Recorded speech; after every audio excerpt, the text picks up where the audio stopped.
WCB Podcast, your source for all things Chicago Blackhawks and everything hockey. With your host, Jarom and Tanner. Let's do it. Jarom and Tanner. It's another edition of the WCB Podcast. It's Jarom. It's Tanner. What's up, bud? You know, nothing at all. Just waiting for hockey to start now. It's that time of the year where it's just like all the good shit's already happened. And when you're in a rebuilding franchise or a fan of a rebuilding franchise, that's even harder to get information out of and news because it's pretty much set. So yeah, this will probably be a quick one. Little Hawks talk action, just having a little phone conversation and some NHL talk. We're going to keep going with our rankings, and we're gonna give you guys our favorite left wingers. The number will be determined in a second. But Hawks talk. I'm stealing this from Hawks Reddit because, like I said, there's no news out there. There's no signings. There's no roster moves. Nothing. A hill that you are willing to die on, Chicago Blackhawks edition. Yeah. Do you have any, or are you still thinking? I'm still thinking. Sprung this on you last minute. No, I'm still thinking. Okay, so I'll start with one that I have. And surprise, surprise, it's a goalie take. Uh-oh. Corey Crawford was not as important to the Chicago Blackhawks 2013 Cup run as people give him credit for. Was not as important? Yes. I think he played more of a factor in the 2015 team, for sure. But I think the 2013 team was so fucking stacked, and that team just had everything going for them in the right way that you could have literally put in a cone in net, and the Hawks still would have been successful. Like, do you think if they had Ray Emery just playing in the playoffs, like Probably that would have been fine? I think they could have, yeah. And it's not. And again, I've used to be a Crow hater. And he's grown on me, like looking back now that his career's over, and it's nothing against him or anything like that. I just think that, especially when it came to like Hall of Fame time and his name was on the list as potential, like, new eligible, like, oh, what's his chances of getting in? And they're like, well, he's got the 2 cups. And it's like, well, I don't think that 1 cup, he was a big factor. And it's the same thing with like, Jalmerson and stuff like that. It's like, he's hurt because of the team that was built around him. Yeah. I mean, he was great. He was good. Yeah. I think it was like the 2010 where Niemi was in net for the Hawks. And again, you could have had anybody in net for the Hawks. And Niemi just happened to be the goalie that won that job down the stretch.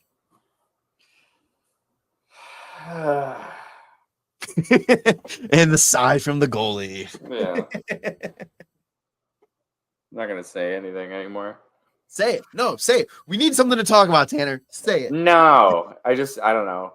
Like, there are times when, the team definitely picks up, like, the goalie, and then there's times when the goalie definitely picks up the team.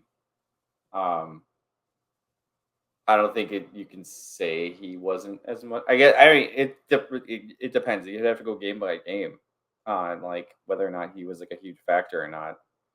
I remember I had many more times during the 2013 Cup being like, how the fuck did he let that in? And like, holy shit, I can't believe they won. I feel like, but he was definitely a much bigger factor in 2015. And the thing with him is I feel like his bad are so bad and his good is just so like, well, yeah, he should have been doing that. Like, that's how the credit he gets. Yeah. But it's like the second he lets up a goal, it was like, oh, this fucking guy. I mean, 2013, 9-5-5, 9.26 save percentage.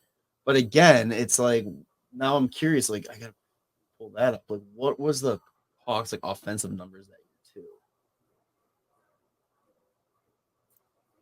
Let's see. I mean, fuck, no way, dude. He was so good. Like 149 goals, 497 against. It's like the Hawks just pummeling everybody. Okay, but like game 1 against the Bruins, fucking 3 goals against, They won in overtime, and he fucking made 51 saves on 54 shots.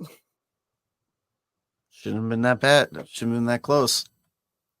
Then they lost in overtime. He made 26 saves on 28 shots, 33 saves on 35 shots. Then there's one game where it was a wild one where he gave up 5 on 33, and then he basically tore it up and was 24 saves and 25 shots and 23 saves and 25 shots.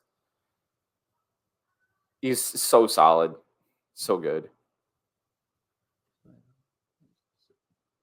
The team. That's why I can't. I'm like, why is this? He had better stats in that Boston series than he did in that Tampa series.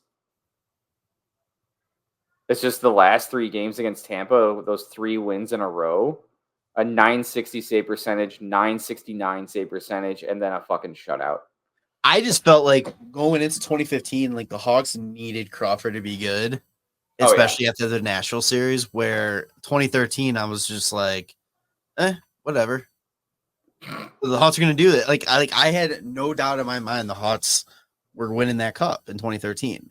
Well, 2015, I was a little shaky because I was like, well, if Crawford doesn't go, the team isn't as up to par to bail him out like the 2013, 2010 teams were. Yeah. What was it? That 2013 team also did come back from behind, beating Detroit.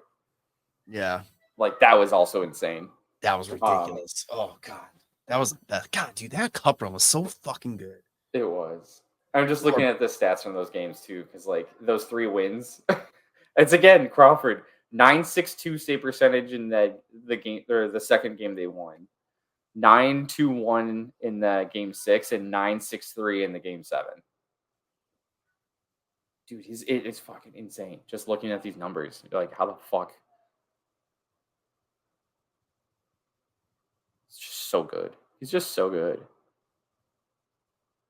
Oh, I stand by it. I stand by my decision. I don't care. He's fucking awesome. He had done so dirty by the Hawks. Stan Bowman just did him so dirty. Oh, Stan Bowman did something bad. Surprise, surprise. I hope he gets signed in Edmonton. Shit. What do you got? You got anything coming to mind? Fuck, man. A hill I would die on. I don't know, the Hawks. The Hawks hill I would die on. I don't fucking know, dude. I heard. Okay, I'll give you another one that you'll just laugh at me. Tony Monte is a Chicago legend, all-time great, one of the best players to play in Chicago. I will die on that one. That's pretty funny. I mean, there's things we mentioned before, like Nicholas Hjalmarsson is the best defensive defenseman of the 2010s era. Maybe of all time. I don't know. I'd say you could definitely argue that Jonathan Toews is one of the best captains of all time, let alone I think he was probably one of the best players, if not the best player for a short period of time in the early 2010s. Especially when you get guys like Crosby that are deferring to Toews on whether or not he should be the captain of Team Canada. Yeah, that kind of shit's insane. It's so funny because you get so many people when Toews is brought up in any conversations now that are just all they have is that recency bias of him not sitting out seasons and doing all this other stuff and just forgetting how fucking dominant he was and just his line with Hossa just being incredible. I don't know. I feel like those are easy hills to just kind of die on, those two guys being some of the best in their position or whatever they did. Yeah, 100%. Here's another one. All right, here's another one for you. The Panarin trade. Greatest trade of all time. It wasn't as do or die that people make it out to be. That was a terrible fucking trade. Absolutely brutal trade. But at the same time, though, at the same time, they weren't going to be able to afford to keep him. Well, here's the thing that they fucked up on first was they didn't need to trade Saad away in the first place. Right. Like his agent never fucking talked to him about like what he wanted in a contract, and they just like, I don't know, assumed the worst, that they weren't going to be able to afford him, and then they fucking traded him. Here real quick. Let me rephrase my take here. Yeah. Trading Panarin was fine. Mm-hmm. The haul that they traded him for was bullshit. Just Brandon Saad. And that was it. Forsberg? No, wasn't it Forsberg?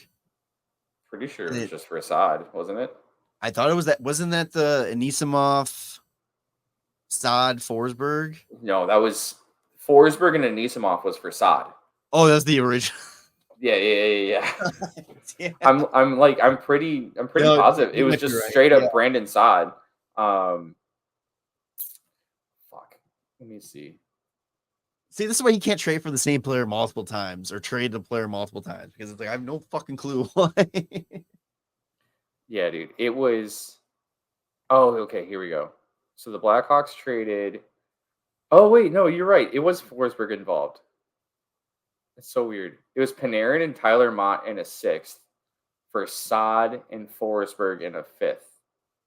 And then this the same fucking time that they traded Hjalmarsson to Arizona. Same day. It's like so dumb. So Anisimov was the original Saad trade. Yes. Okay. I knew that wasn't. Yeah, because Anisimov and Panarin were in the same line.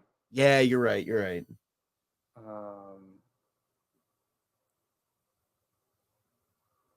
Oh, it's coming out that apparently Brandon Saad's available for trade. Guess bring him back. Do it again.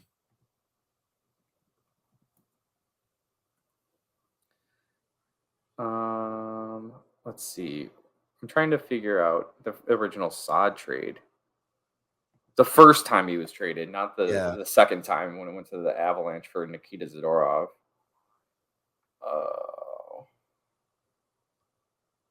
Fuck. I don't know. I can't remember. It was Anisimov though, and that was one part.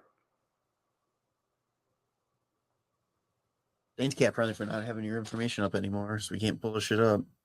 Yeah, I literally put in like Brandon Saad Blackhawks trade, and it's like Blackhawks trade Brandon Saad to the Avalanche. I'm like, not that one. He was involved with 3 trades. That's right. Holy shit.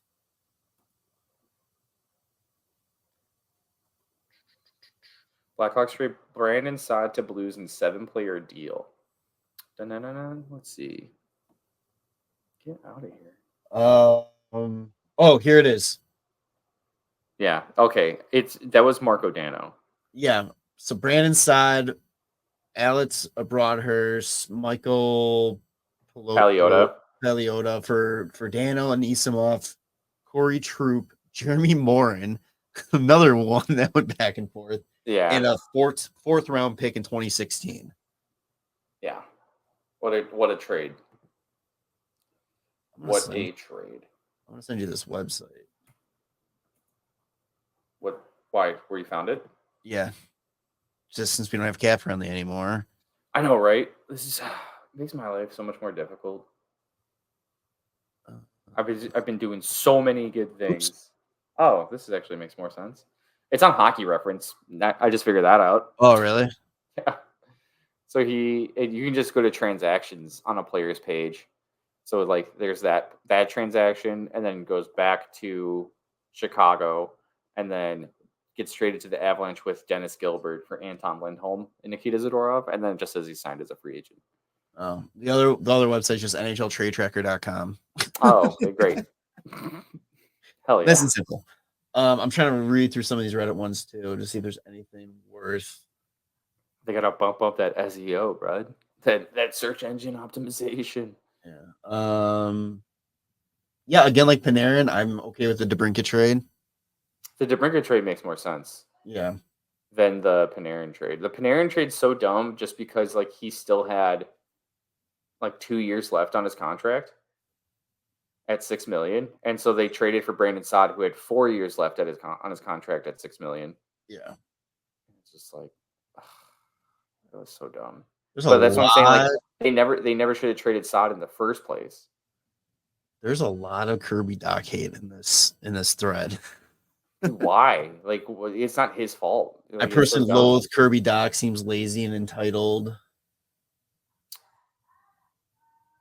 That's one comment. Okay. I mean, I think like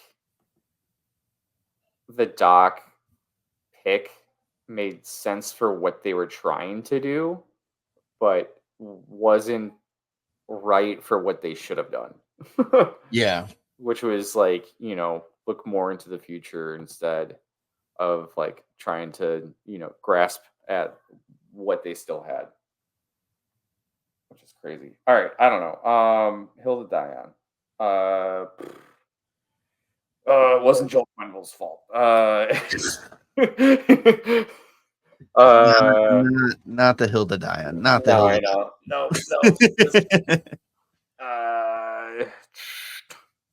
I don't know. Connor Bedard is good. Deserves the Calder. Panarin deserved the Calder over Connor McDavid. I don't know. When the Hawks are good, the NHL is good. I'll tell you that. That's a good one. Here's another one for you. So not takes. So there's nothing we could talk about for Hawks talk here. Yeah. Unless you got more hills to die on. I fucking have 0 hills to die on. I got fucking little mounds to die on. All right. So the Athletic was doing a ranking of NHL teams' current and future goaltending outlook. So they're starting just to rank the team's system, their current goaltending setup, and all that. They start out with their bottom 10. The Chicago Blackhawks fell into that bottom 10 and are currently ranked 27th. So clearly they're 27th is their rank. They are talking about it's clear that they're going with Mrazek and Boursois for the next 2 years. Their future, they have him as high as 9. Oh wow. Okay. Scott Wheeler, who's talking about they're this. 27 or 29? 27. 27 with Mrazek and Boursois. Yeah. I don't know. I think that's kind of fucking funky. I think, yeah. Considering too that Boursois was like a top 15 ranking in free agency to open it out, like available. Like a lot of people. That's just available, right? No, I know, but a lot of people had him as like the top 15 for like people to go out and get. Scott Wheeler, who did this, that was talking about how Commesso and Gagin are 2 top 20 goalie prospects for him, and there's only one other team that has 2 in the top 20, and that is Detroit. So, yeah. So the Hawks, because they have Casa and like, oh god, his name's like Trey something. Sebastian Cosa and Trey. Fuck. They got to be up in this list too. 32. Trey Augustine. Sounds good. I'm right. I know I'm right. Yeah, I'm right. Sebastian Cosa and Trey Augustine, which is funny because like it's the same kind of setup where the Hawks and Detroit each drafted an American-born college goalie, and then I'm pretty sure their next draft pick. Or actually, Detroit might have had Detroit might have had Cosa first. Either way, they have like an American-born college kid, and then they go out and get like a European kid too. Yeah, he's got Commesso as a near lock to play in the NHL, engaging his real potential because of his size, athletic ability, and competitiveness. That's so funny. That Comesso's a near lock, and then Gagin they're not sure about, even though I'm pretty sure they spent a higher draft pick on Gagin than Commesso. They both second? Yeah, but I mean in like terms of like actual like draft position.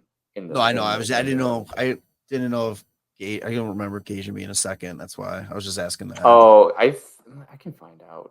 I'm looking at Detroit right now, though. I'll pull it up. Let's see. There's Kosa. Okay, so Kosa was drafted in 2021, and Trey Augustine was drafted in 2023. Oh, Kosa's. I thought he was European, dude. He's fucking Canadian. I'm dumb. I'm trying to just make things like relatable between the teams, and it's just me being stupid. All right, so Gagin was a 35th overall pick. 35th. Okay, and then Comesso 46. So technically Gagin. Yeah, see, I was right again. I'm so fucking right and smart and like, oh man, I'm not entirely dumb. I don't even know when the fuck he was drafted. I'm whatever, idiot. Either way, I think it's funny, like, you know, ranking goalies, especially goalie prospects, because that's like the biggest crapshoot. Especially when the goalie prospects are 22 and 20. And most goalies don't really mature and fully develop until like mid-20s. Yeah, I mean, some of the best goalies in the league, most of the time, are drafted like 5th round or later, or fucking completely undrafted. Yeah, like it's one of those positions where like there's no fucking guarantee anything at all. And the only thing I can think of that's kind of funny in comparison is just like drafting a quarterback in the NFL. Yeah, and I feel like there's no shot. Like, you can draft somebody 2nd overall, like Mitch Trubisky, and believe that they're going to be super good, and they fucking are not good at all, dude. Like, shit like that. To be fair, the Bears are not the team to go base that off of, because they have never had a truly good quarterback and developed correctly and all that kind of stuff. Yeah, they're not good at that. Let's see. So, like, last year, just for comparison's sake, Alexander Georgiev, it was just first in wins. He undrafted. Yep. When was Hellebuck? Let's see. Hellebuck was drafted 5th round in 2012. Bobrovsky, let's see. When do you think he was drafted? Bobrovsky, 6. Undrafted. Really? Yeah, dude. No shit. Oh, he's also got the Russian fan. I should have guessed that. Shesterkin, guess when he was drafted?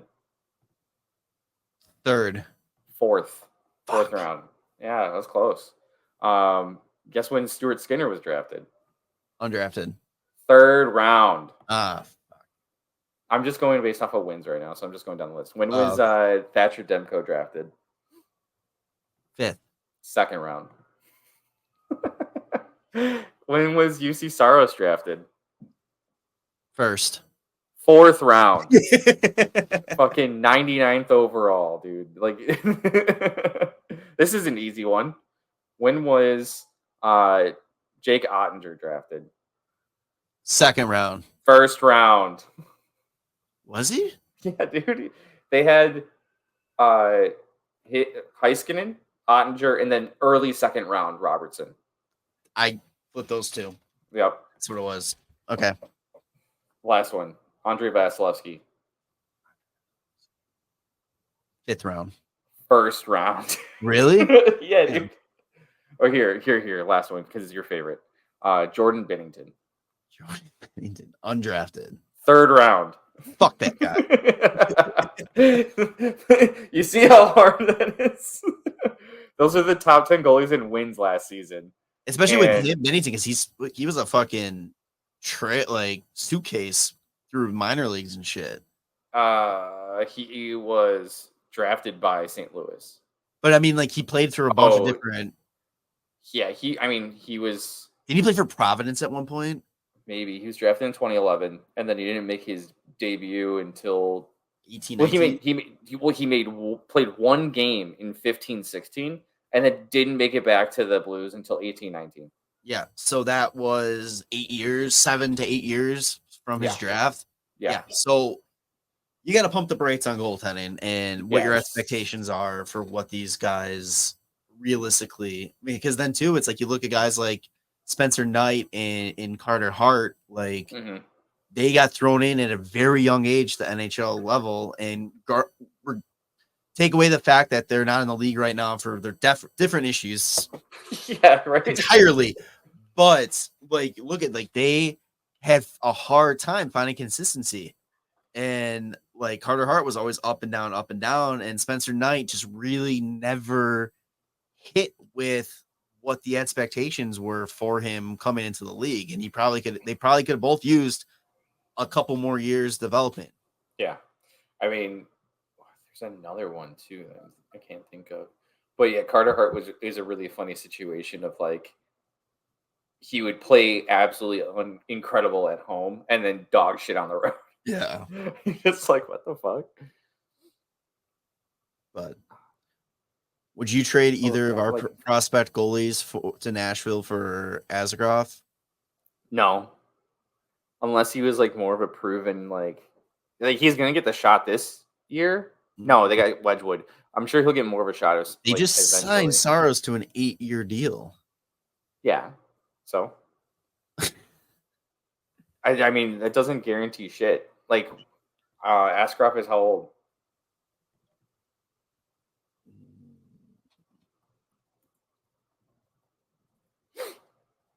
Oh, this is good stuff. 22. So he's the same age as Comesso. Yes. That's the same draft too, right? Yeah. Yeah, I believe so. C1 first round, 2020. Let's see. Because the other thing I want to figure out. So 2020 was when he was drafted? I believe so. Because the Hawks were like 2 picks away from him, and I wanted him so bad.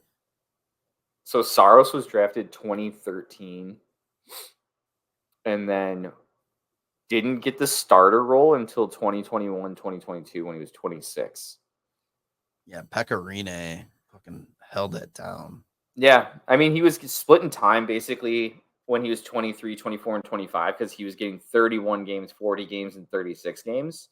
But I feel like that's what Nashville's probably going for, right? Like, they'll get the next 4 years of Saros being like legit number one starter because he's only 29. And then you start to see him getting less games and you'll see Askarov start to get more, I think. Unless they just completely fucking trade Askarov at some point soon. But I think the thing with him is I think you're going to have to really sell him on the be patient because I kind of get especially, I mean, stereotype, but the Russian factor, I feel like he's going to be like, no, I want to play. I want because Russians are fucking cocky assholes. That's the other thing too, like other teams know the situation. They know like how highly touted of a prospect Askarov is too. So like if somebody really is looking for goaltending over the next like couple of years, if Askarov is like not forcing his way out, they might just even make an offer that like Nashville can't really, refuse. And gets moved that way too. So you said 2021 was the first year that Saros like took over starter? Yeah, because that's when he played 67 games for the first time with playing 36 games the year prior. So it was like 30 extra games. You're saying he's 29 now, so 4 years, he'd be 33? Mm-hmm. See, that's the only difference too. Like that's what I'm curious about because if you try to go by that time frame, when Askarov is 26, he's only going to be 33. Pecorine in that situation was 38. Yeah, I mean, they're going to have decisions to make, but I feel like they don't a little bit off, and that's why I'm like, I still think you can get. I mean, 33 is still pretty young for Saros, even in that time frame. So it's like I still think they're good keeping him. So I think Askarov is probably going to get them more value as a trade piece than he is holding up in the system. Yeah. I mean, even just looking at how Nashville has always got good goalies, like the only thing that's going to happen to Askarov is he'll probably get more valuable because he's probably just going to get better. And then if they do want to trade him, you can trade him for a haul. Or if you want to hold on to Askarov and try to move Saros, you'll get another haul that way. Like either way, they're sitting pretty. Yeah. All right. So I think that's enough for Nashville talk. Yeah. Jeez. But that you gotta love the summer, man. That's when we can go down these rabbit holes and stuff and talk about different stuff we normally talk about. I don't even know what the hell that was. What brought that up anymore? Because I asked if you would move Oh, Meso or move Gasian Meso for okay. yeah. For Askarov. That's right. No. What a crapshoot. That's fine. Yeah. All right. You got anything else for Hot Talk, or you want to move on to our fun little game? Let's just move on to the fun little game. Why not? All right. So we are going to do ranking our not seven. It's gonna be a number to be determined favorite players. Left wingers. We're starting. We're gonna do each week. We're gonna do a different position. Defense. We're gonna go right hand and left hand defenseman, not left defenseman, right defenseman, because guys played whatever. So we're gonna go spin the wheel to see. This is the game I was joking about last week. We decided Everybody does the top 5, the top 10. Well, top we're saying 3, top 5, so we're top saying 10. Fuck that. We're doing either top 4, 6, 7, 8, or 9. Because let's be fucking different. Why not? Yeah, let's just be weird. So are we gonna switch it up too each week, or are we just gonna stick? Oh no, we're gonna spin the wheel each week. Okay. Yeah. So all right, here we go. Today we are going to be ranking the top 8. Our favorite 8 left. Oh wingers. Yeah. It literally just we gotta put the distinction. It's our favorite 8. Favorite. So, it's not the top 8.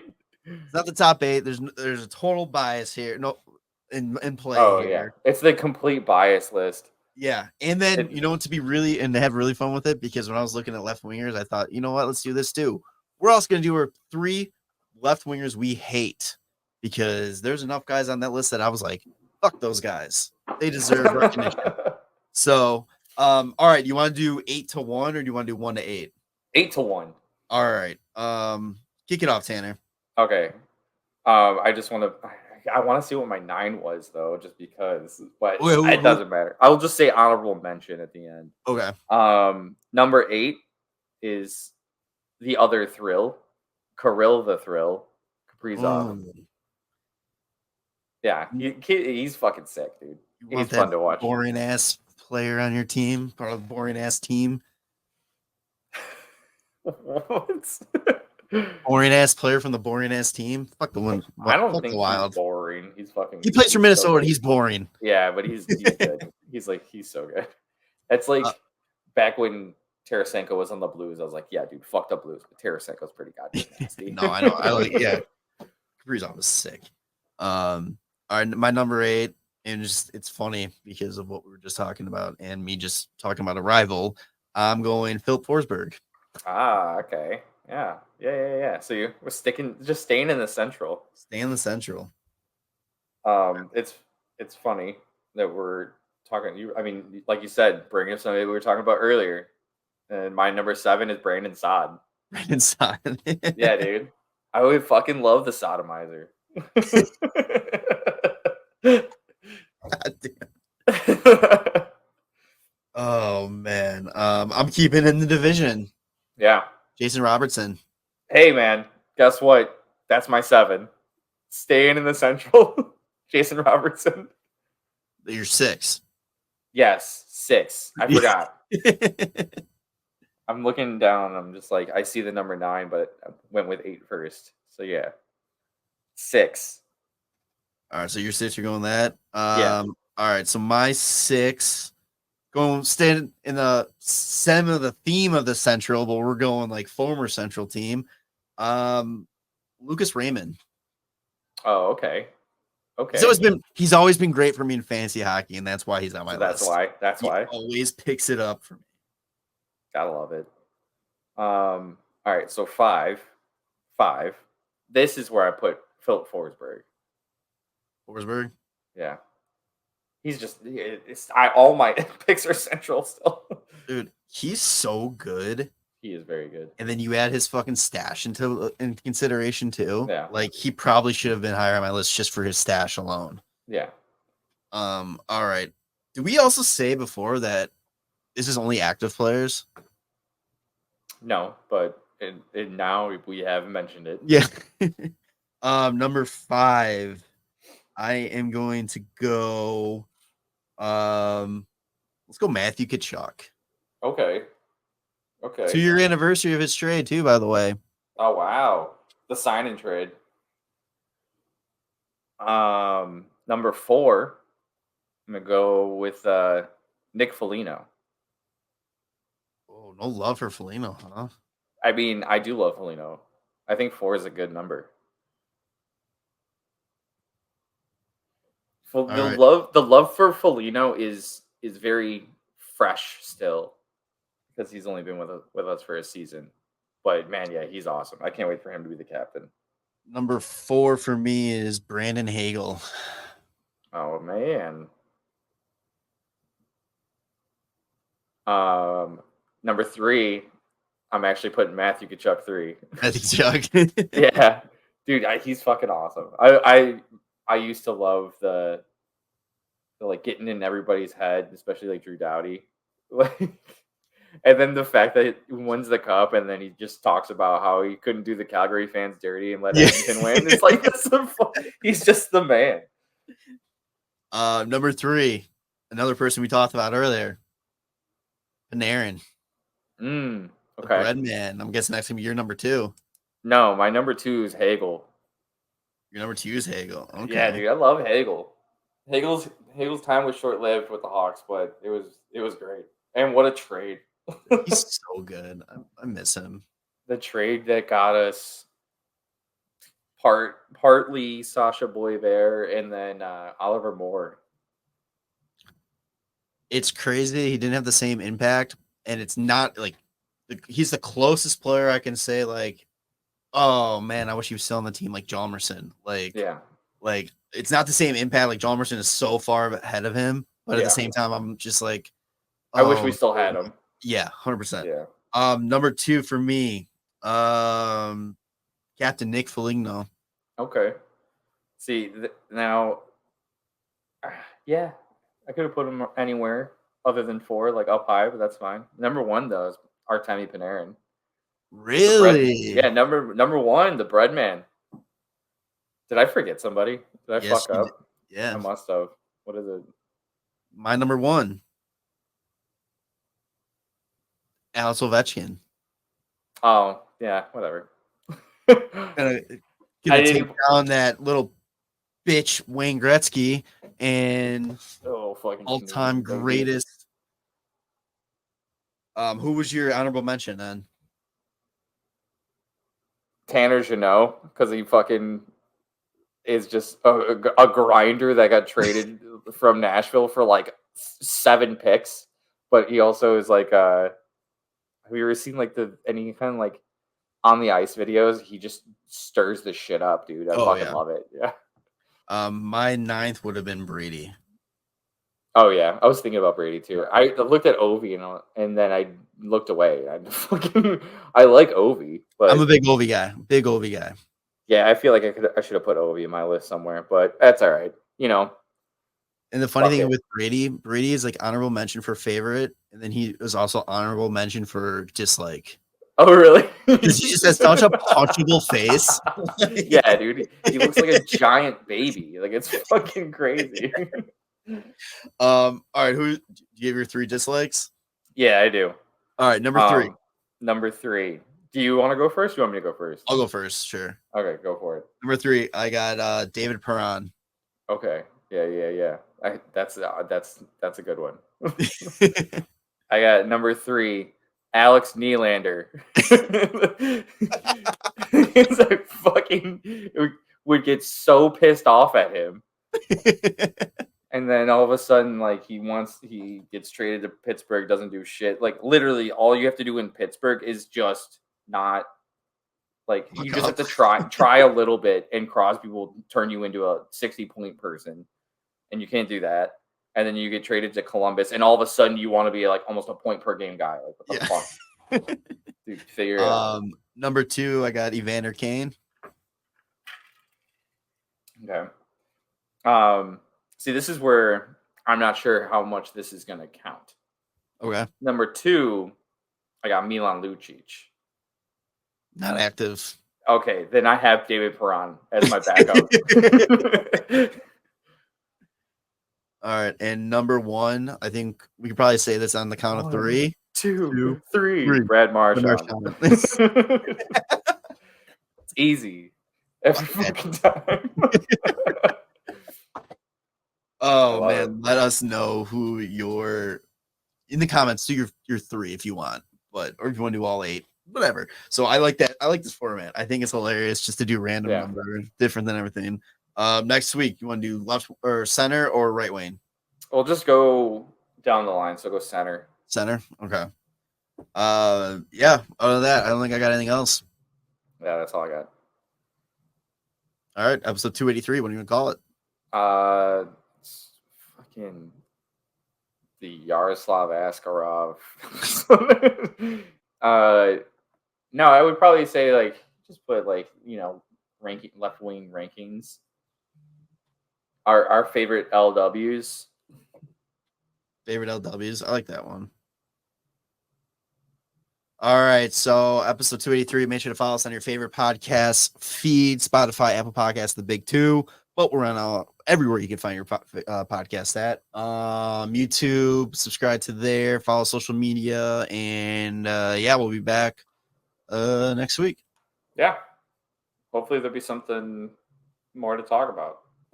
If not, we better start making notes on stuff we can talk about. Yeah, right. It's fucking crazy. All right. That's it? That's it. Love you, boys. Bye.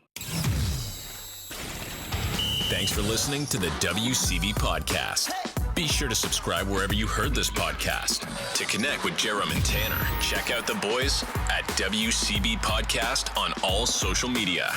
We'll see you next time.